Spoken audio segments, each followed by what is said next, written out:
Most people struggle with Shavasana, and if your mind is racing the moment you touch the yoga mat, you are not broken. It's just your nervous system doing its job. Let me show you what's happening. Our brain is literally fighting against us laying down and doing nothing. It wants us to get up and get stuff done.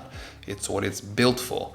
So as we lay here trying to relax, it overthinks, it overanalyzes, thinking that it will actually get stuff done that we can check off the list. But it doesn't. It's just there causing busyness and agitation. So our mind likes to overanalyze, plan stuff, procrastinate, dwell on the past, fear about the future.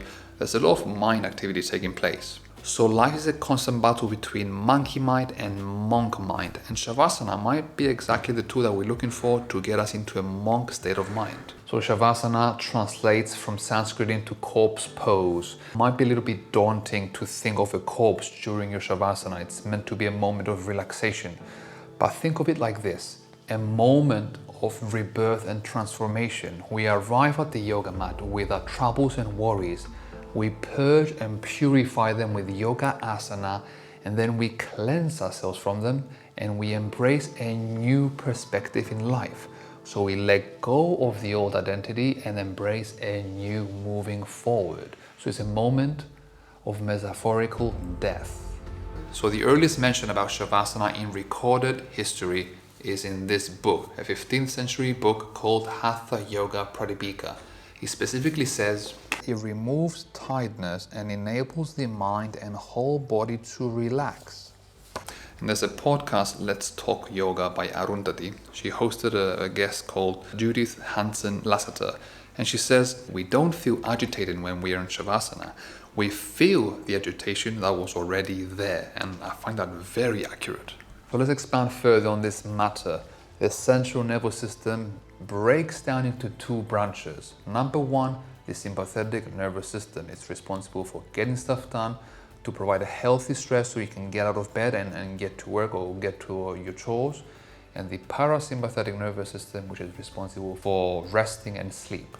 Both are needed to function in society and lead a healthy life. The problem in this day and age is that we are stuck on this side, on the SNS, sympathetic nervous system. We have chronic stress, we have constant anxiety, and we don't know how to shift to bring the other side as well, so we can have both. So here are a few tips so you can help you get a better Shavasana out of your practice. So tip number one to enhance your Shavasana experience is to scan the body throughout and you target and you dissect each body part. You start with the top of the head, you go to the ears, to the face, to the eyes, features, chin, and you move down. And then eventually during this process, your mind will travel away and think of something different. When you catch that, you bring it back and then you start, or you continue more like the process to the rest of the body. So nice and easy, you lay in Shavasana and you begin by visualizing, or you're feeling, actually that's more an accurate term, feeling the sensations at the top of the head, moving through the nose, the eyes, the ears, and you just take all this experience all the way down. This is essentially an exercise to train the mind to stay in one place instead of wandering and running around like crazy. Like we said earlier, the monkey mind. So sticking to one point and moving with a steady pace with discipline. So for tip number two, a simple adjustment is to lay in Shavasana, but with your knees out wide in a kind of supta, Baddha Konasana.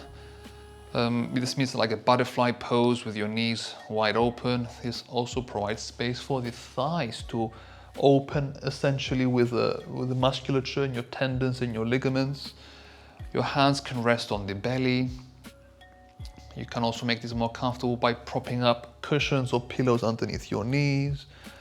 And you can hold this as long as it is comfortable during your Shavasana. If it gets too much, you are free to straighten your legs at any time and enter traditional Shavasana. So for tip number three, the other adjustment is to bring the knees to knock in towards each other. Let me demonstrate. The upper body is relaxed. Your feet are as wide as a yoga mat, but your knees drop into the center.